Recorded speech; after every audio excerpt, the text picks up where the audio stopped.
Hey everybody, welcome to the Colloquium talk today. We have our own Brendan Conway-Smith. He works in Robert West's lab. His master's degree was in theoretical issues with metacognition, and for his PhD is pursuing computational approach. So take it away, Brendan. Thank you very much. Okay, hello everyone. Thanks for making it out on such a dismal day. There's a big storm coming. So modeling metacognition.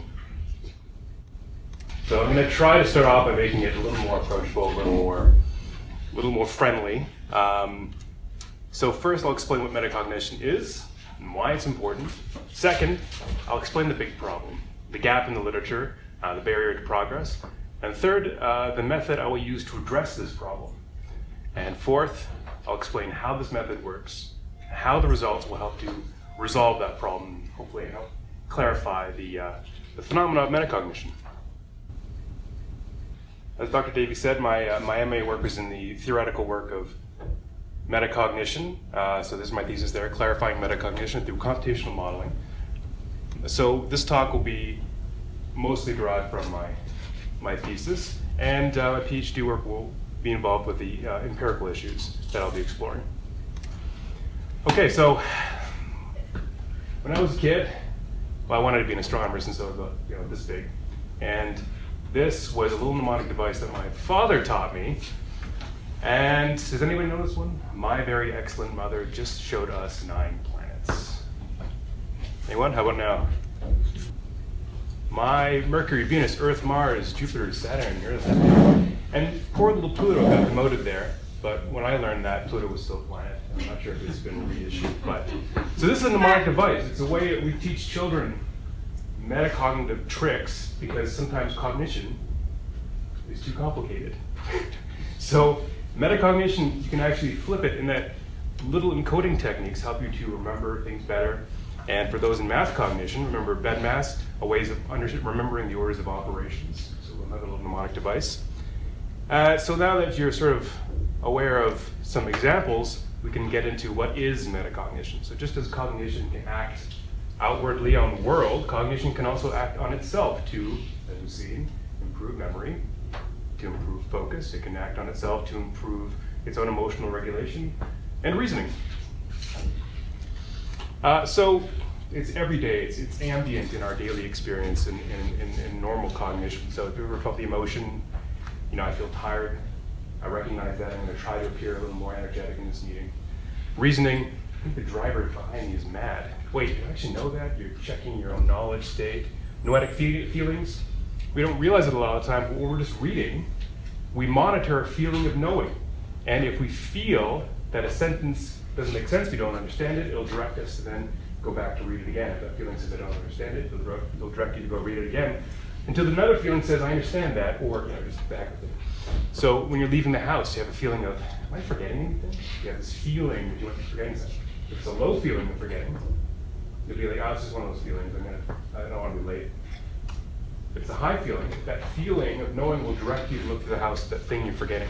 So metacognition is ambient, it's everyday, and it applies to research in this department as well. Here are just a few quick examples. There's research in metacognition and math cognition, and adaptive tutoring systems, applied to linguistics, in moral reasoning, aviation, and situational awareness, all kinds of things. So these are just a few examples.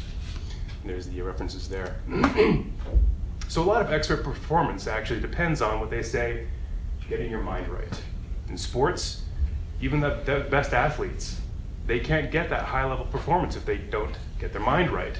Or in academics or in the military, your life depends on you clearing out thoughts, focusing, having the right attitude, having the right emotional state. And metacognition can improve cognition. So we see all the different categories. In memory, you saw mnemonic devices. In reasoning, science itself is metacognitive. You're directing your thoughts according to certain principles.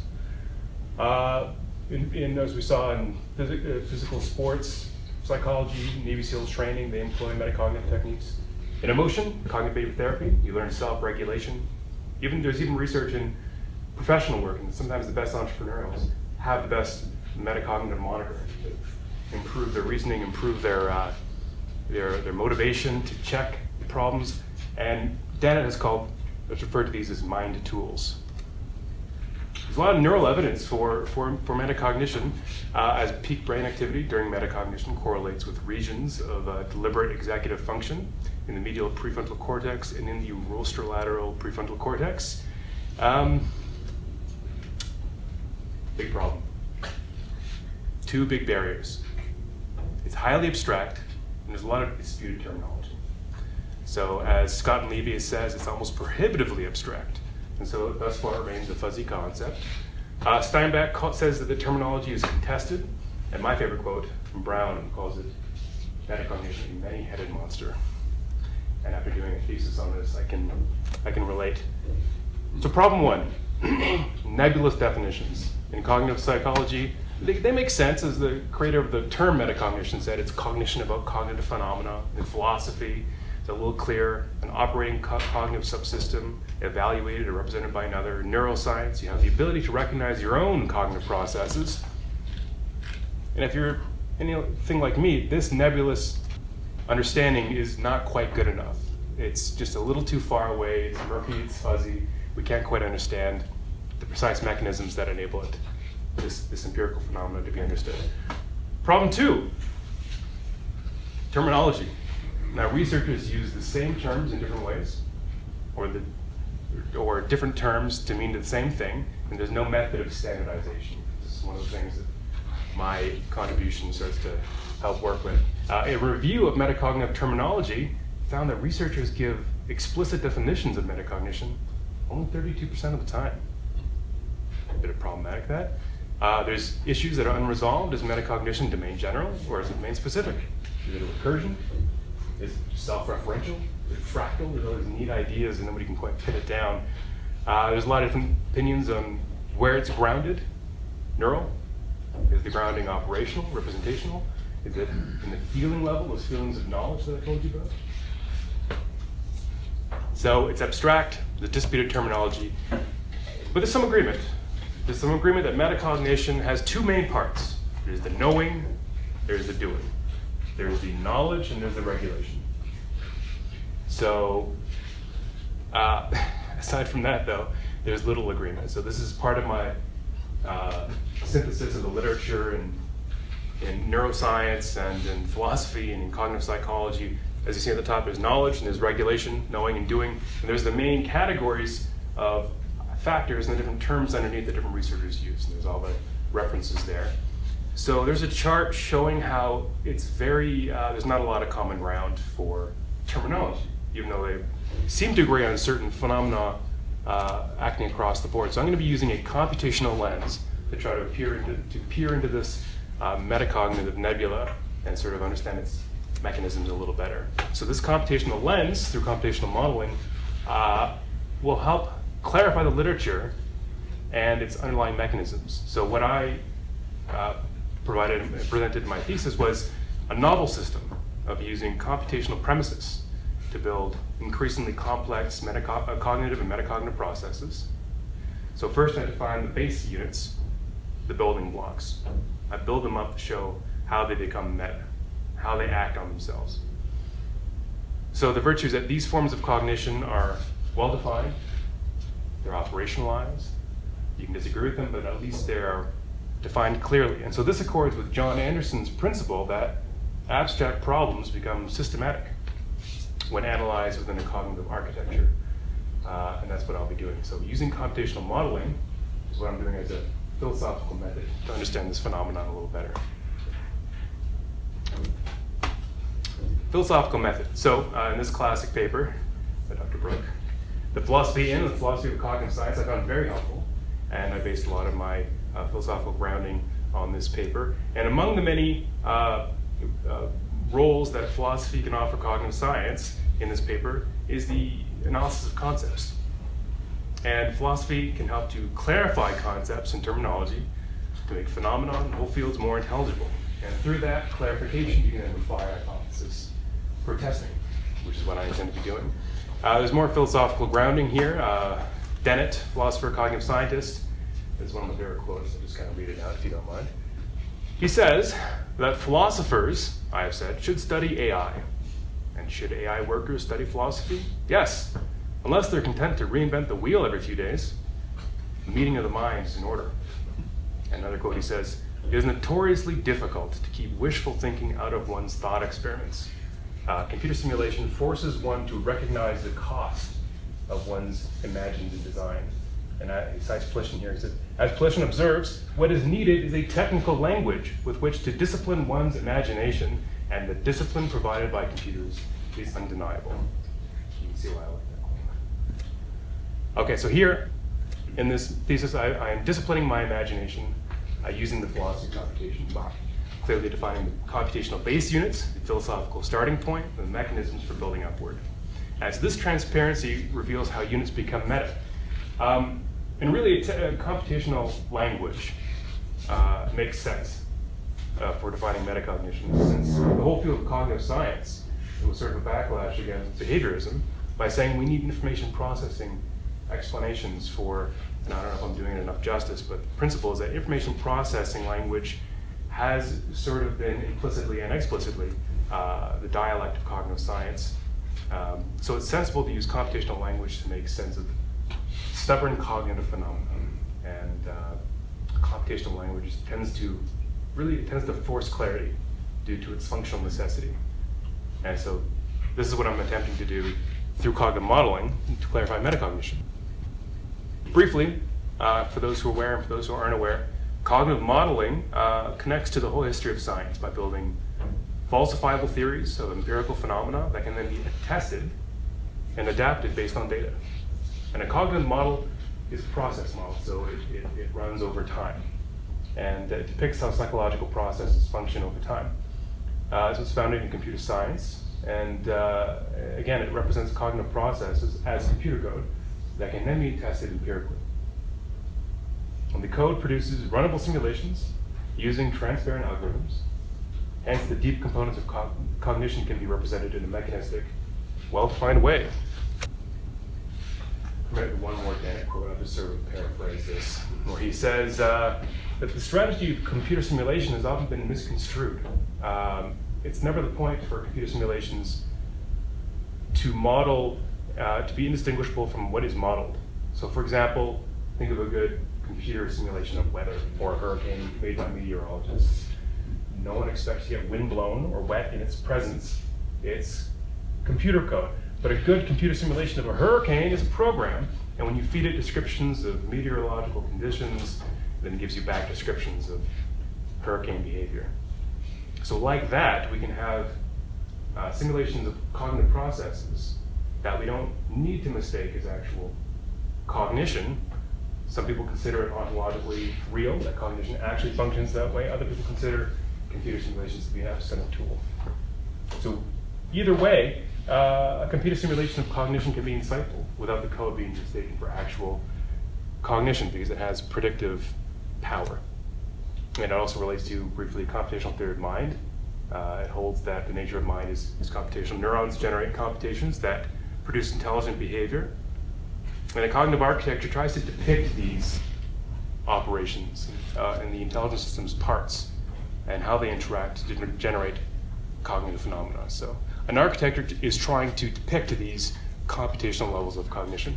So I'm going to show you a little video here of Newell's description of the 3 levels of cognition to give you a better sense of what I mean.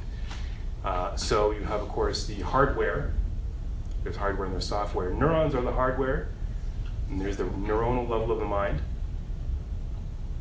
These process operations.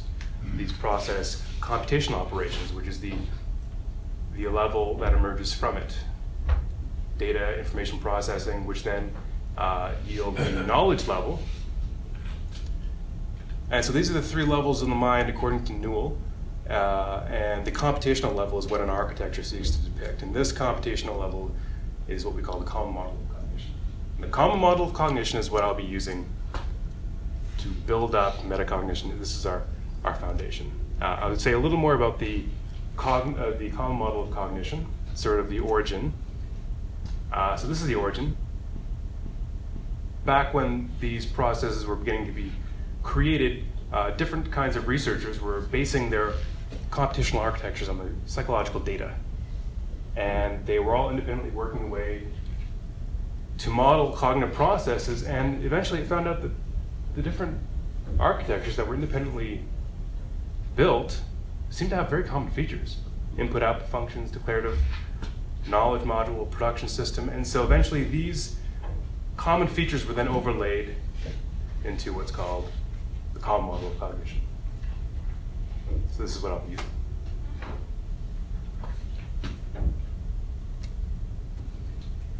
And yeah, there's a lot of neural evidence for the common model, or at least there's increasing evidence that in neuroimaging study, the research indicates the cognitive operations correspond to the common model cognitive architecture.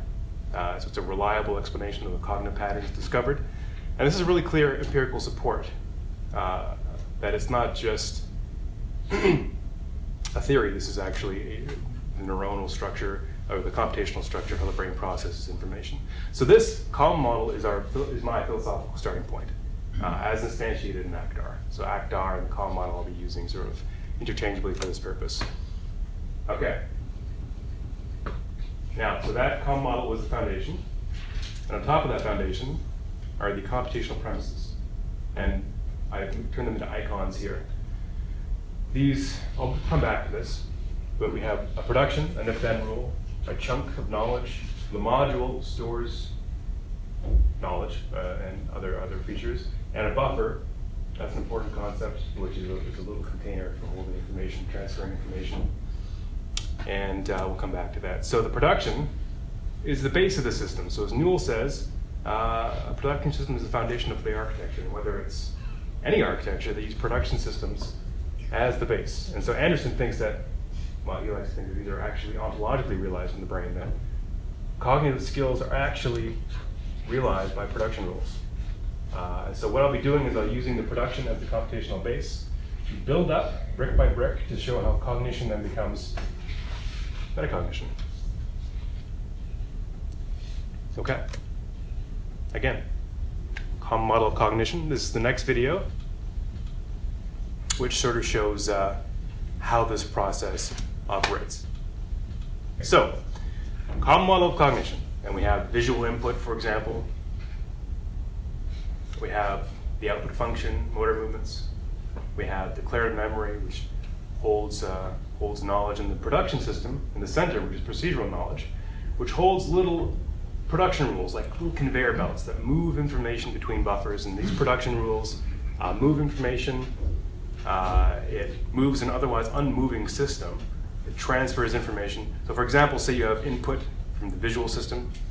These production rules transfer information to the declarative memory buffer, which brings up information according to what you're seeing, which then produces movement as a result. And so this production system, these productions, is the base of the architecture. These little if-then rules, which are the production rules. This is a core concept here. Production rules, an if-then statement. If a condition, then an action fires.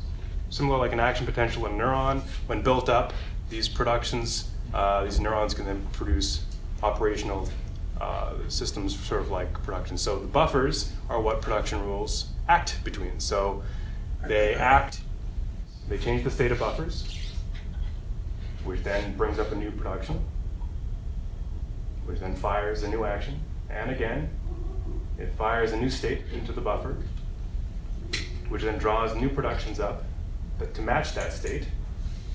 And once they match, they fire a prescribed action, change the state in a new buffer, and so on and so forth. So this is how information gets transferred between buffers in a system. Visual information is transferred if-then. States change in buffers to produce intelligent actions.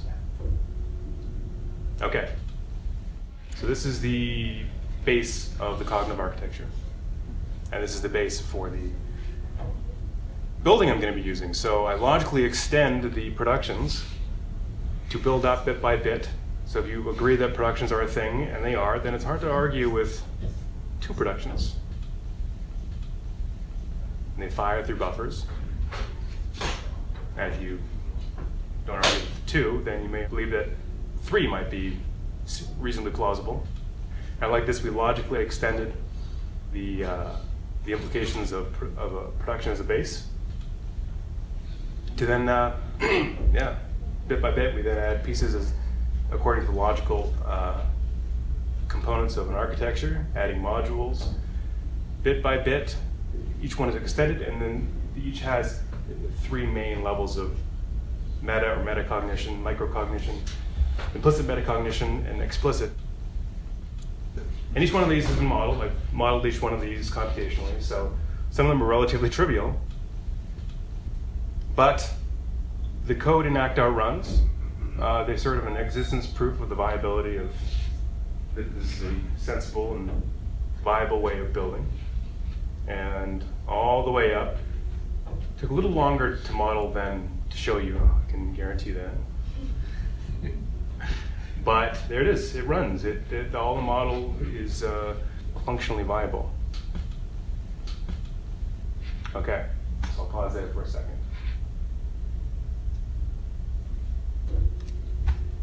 We'll move on. Okay, so the building method. As I sort of mentioned, I define the base principles, and then I build upward. And each step is a well-defined logical extension of the last, using the principles of the cognitive architecture. So there's not really any space for anything to hide, not even for proverbial razors. So there's no secret space, and this illuminates sort of the hidden corners. And so my inspiration was Euclid, where he would build up from simple axioms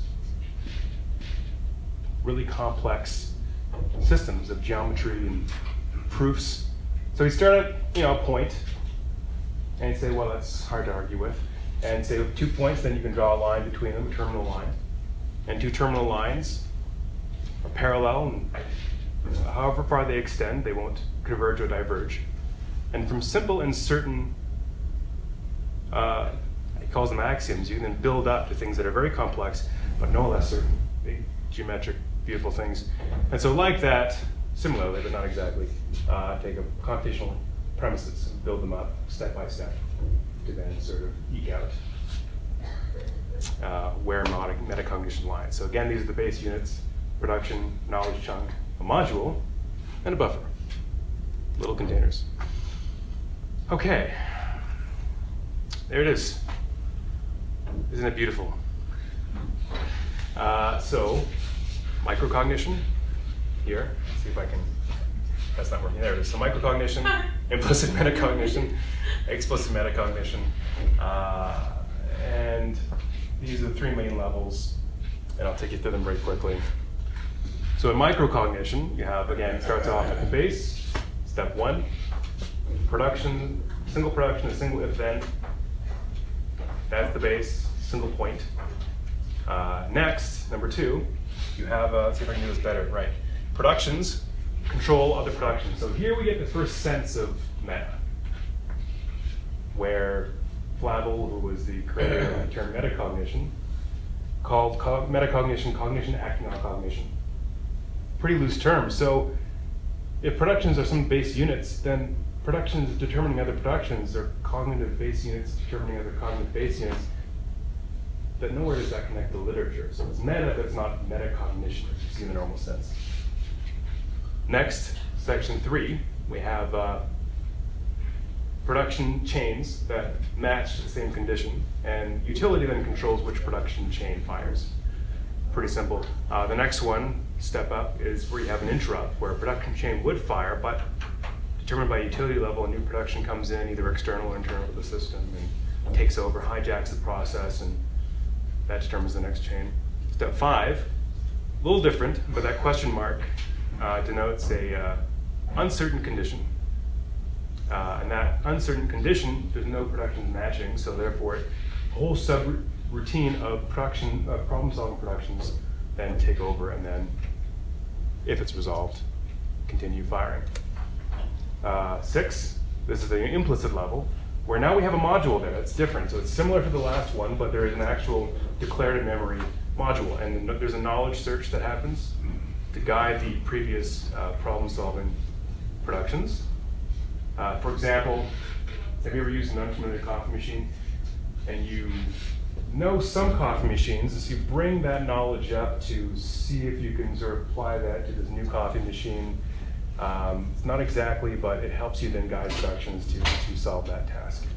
The next one up is a knowledge request. You've used this cognition before. So you see the green chunk comes out of declarative memory to then guide production. So that knowledge chunk, that green knowledge chunk denotes knowledge that then guides you to then just use the copy machine like you have before. So it's a knowledge request, productions retrieve it, and guide productions, and that's implicit metacognition because you're deliberately drawing up knowledge, but there's no cognitive referent. There's nothing actually symbolizing a cognitive state. And this is the third level, explicit, where what distinguishes this as a level is that you have a cognitive referent. Here we have finally at last arrived at what this system has produced. It tops out at the explicit metacognitive level. So these are chunks of knowledge. And you have green, which denotes an object level. So for example, if you're, as you see drinking coffee, you know it makes you more alert. That's the blue level there, where you have an object level paired with a cognitive effect. At the top, you have a monitor level where you're aware of a cognitive state, and the knowledge then directs production. So if you're feeling sleepy, you should probably pull over or take a nap. And at the top is the instruction level, where you have two cognitive referents, such as using a meta-memory technique to encode knowledge better. So the color coding system I'm using is green object level, external, blue in blue sky overview, and that's how we're defining the knowledge reference. Green object level, blue cognitive level. So implicit metacognition, where you have an object, for example, you swing a hammer, strike a nail, or you pour water into a glass. You have knowledge directing your actions at an external level. And above that, you have explicit metacognition, where you have green knowledge here of an object level, such as say, coffee has a stimulating effect, and that is or alcohol has a sedative effect. That's the cognitive effect. So you see how external to internal is the order of reference here. And above that is the monitoring level, where you have an internal to external referent. So say you have an emotion, and maybe this is not the appropriate place to be laughing to yourself, so you change your facial expressions. Or you have a noetic feeling while you're reading something, and so you turn back the page. And this is how knowledge directs our action based on the order of reference. So now you have the top level, the most explicit kind of metacognition. You have internal to internal, two cognitive reference, where you have, say, memory to encode, memory technique to improve encoding, or cognitive behavior therapy instructions to then manage emotional states. So there's quite a bit of research in philosophy and cognitive psychology that knowledge referent is the distinguishing factor of metacognition. It's a quote from Wellman saying that metacognition differs from standard cognition in that the self is the referent of knowledge. Metcalfe identified the referent of metacognitive judgments to be definitive. Anoetic refers to knowledge in the world, or objects in the world, and noetic refers to mental representations, and Nelson and Ahrens again has his own view of the two referents of metacognition, meta level and object level. Won't bore you with that. But there's neural evidence that the referents are the definitive aspect, the independent variable, where brain imaging found that superior memory didn't result from brain differences, but from the techniques, the knowledge that engaged brain regions, such as the hippocampus. So it wasn't that people had a special brain region that they were able to remember more. It was the techniques they used made them better at remembering. And further neuroimaging study by Anderson said very similar things. You can't have metacognitive abilities without declarative representations of your actual procedures. Okay, so this hierarchy condenses into three levels, as I said, micro, implicit, and explicit. And I'll just there you go. So I'll take you through these very quickly. I have these little animations that makes my talk a little more fun. It shows you how they work. So the micro level first is the production level, just ballistic firing of productions automatically. Take some water while this plays. Productions fire ballistically. Yeah, so visual information comes in, and through buffer state changes, movement happens. So production set up other production, so it's meta but not metacognition, so we call it microcognition. It's the most micro level.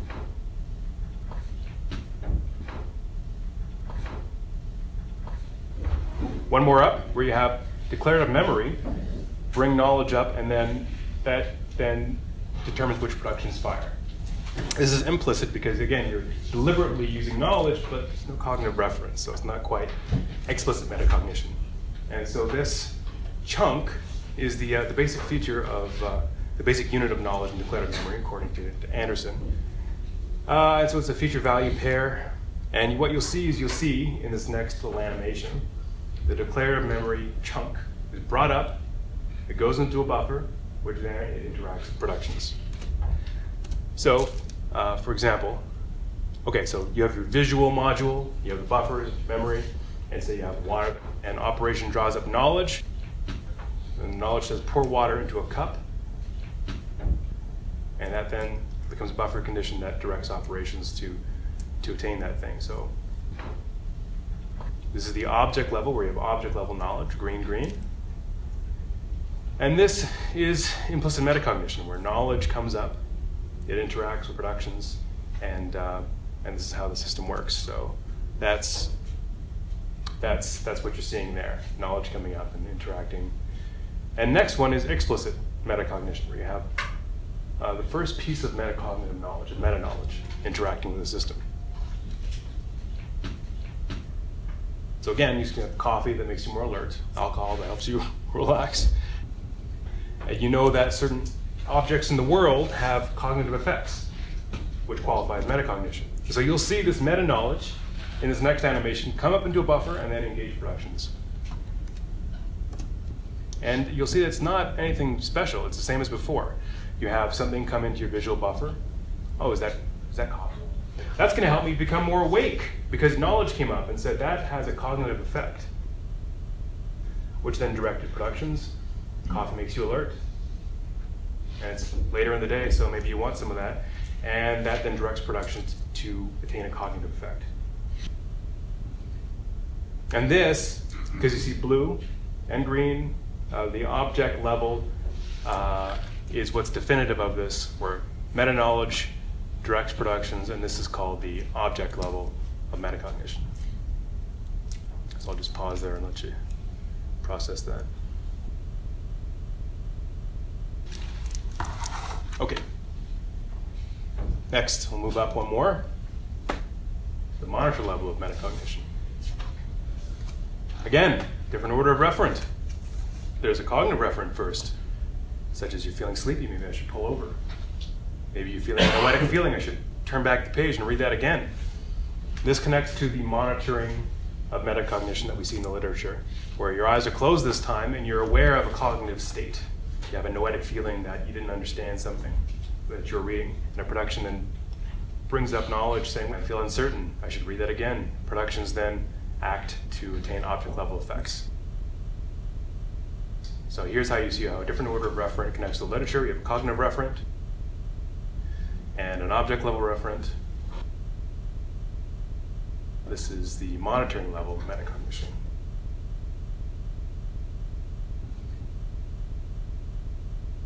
Okay.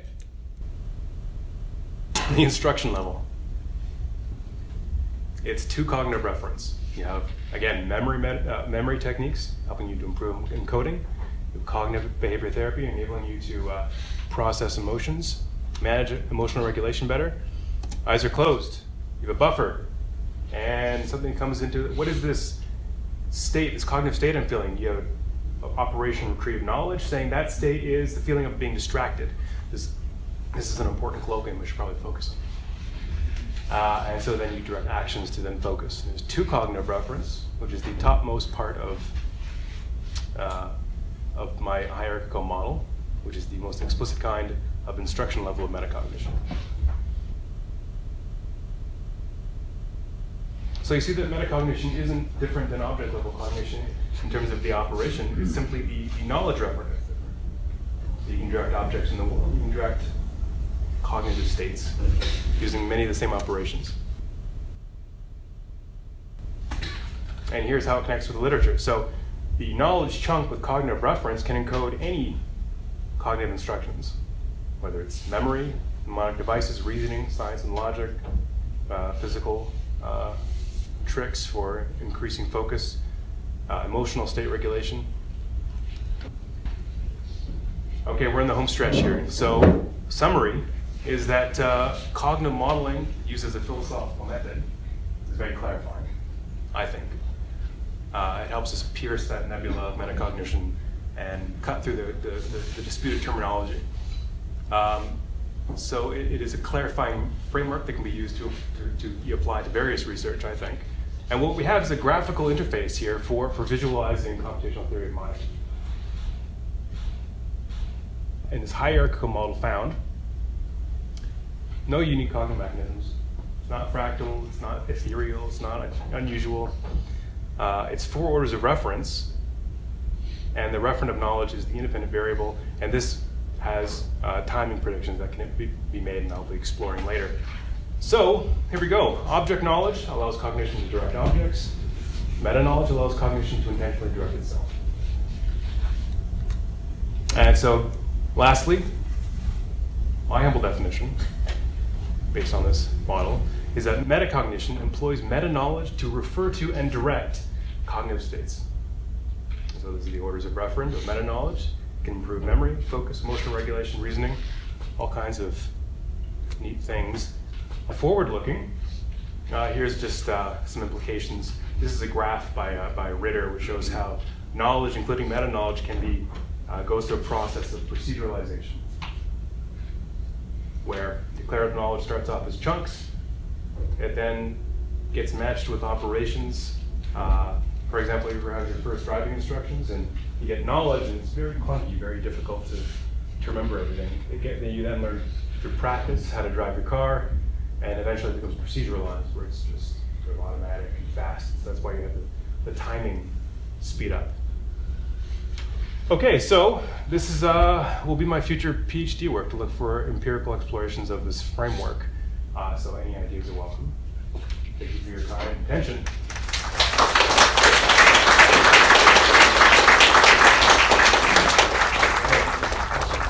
Yes. Well, even though I haven't brushed up against your research in the past year or so, I certainly applaud the directions in which it's going. And you wouldn't expect me to disagree too much, but I don't. A comment and a question. I'm very glad to see the emphasis you place on achieving some clarity in the words and terms and concepts we use. I think the mischief created by terminological confusion and profusion in cognitive research is much more serious than most people recognize. You said that in the survey of papers about metacognition, 32% of the authors define their terms. I have to say that's a lot higher than I would have. The cynic in me says about 31%. So that's the comment. The question concerns this notion of implicit metacognition. Initially, I thought you were lining up explicit, implicit with meta and object cognition. But in fact, you're doing something a fair bit more subtle than that. And I'm not sure I fully grasp what you're trying to do. And I think part of the problem is that, part of the problem terminological. I'm not clear what you mean by the implicit-explicit distinction. I'm not clear what you are using those terms to mark. So implicit metacognition, I could also be considered object-level cognition. It could be considered macrocognition, where you're bringing up knowledge deliberately. How does this copy machine work again? Let me just think. You're implicitly bringing up knowledge deliberately, but you're not, you're not being as explicit as I was just there. But you can bring it up without the cognition itself being the target. Right. Right, exactly. So there's no knowledge or cognitive reference that's direct. If you're like, if someone were to ask you, what are you doing there? I'm trying to remember how this coffee machine works. Now you're explicit. Before, you're just kind of implicitly going about your cognitive processes without representing them. Then what makes it meta? The referent. So meta means the referent actually, for example, if you're thinking and you're knowing you're thinking, then you have a declarative knowledge referent pointing to that knowledge. So if you're sleepy but you don't know it, that's not meta, but if you're sleepy and you know it, and that then directs productions to pull over your car or read something again, nap, then that's what distinguishes it as an actual piece of knowledge that refers to that cognitive state. So it's the reference to a cognitive state that distinguishes that hard line.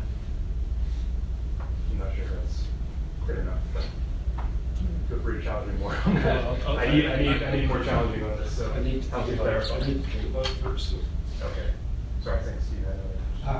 Just as when we talked about this in the past, you were using meditation as an example Sure. of how metacognition really figures into it. And if you can go through that. Oh, well, Because when you're learning to meditate, your mind wanders. right. Then You have a piece of knowledge come up and say, hey, your mind's wandering. And you're aware of the wandering, and Yeah. you bring yourself back. That's the meta action. That's right. So usually our mind wanders all the time. And you know what it's like to know your mind's wandering, but you don't know it until it stops wandering. You're like, where was I there? Yeah. My mind was wandering. So what metacognition, in terms of meditation techniques do, is that you're sitting there, you're getting your instructions. And what you're first learning is notice your mind's wandering. Notice that. So you have building chunks of that knowledge saying, your mind is wandering, and if it does, bring it back to the present moment. If it does again, bring it back, bring it back, bring it back. And so the knowledge keeps interrupting your mind wandering productions until it becomes an actual habit. So the knowledge, so you're building meta knowledge first to then direct your mind to become more and more focused over time. And that's the explicit. That's the explicit, yeah. That's the explicit. Right. Okay, great, thanks. Yeah. So, yes. This issue of terminological confusion, which I agree applies to all of cognitive science. Okay. I'm just curious, based on your reading of the terminology around metacognition, if what some people refer to as executive function would be considered the same as metacognition, All or right. part of it, or whether you see what I mean? Like, what is? Yeah, that's a good question. So, yeah, that's a very important question to distinguish that. And I should have put that in there, but I didn't. Maybe we should be chair at the time, but I will do that in the future. So you can have executive function on objects in the world. So you're really thinking about moving around objects in the world, but you can also direct your own mind using the same executive function. So it's, excuse the term, a meta skill that you can apply towards objects, or you can apply towards your own thinking. Yeah, you can really rein in a feeling because you realize it's not appropriate. You can rein in a thought because you really should be focusing on the exam, or you can, rein in your literal verses in that sense. So, yeah. So thank you for helping me clarify that.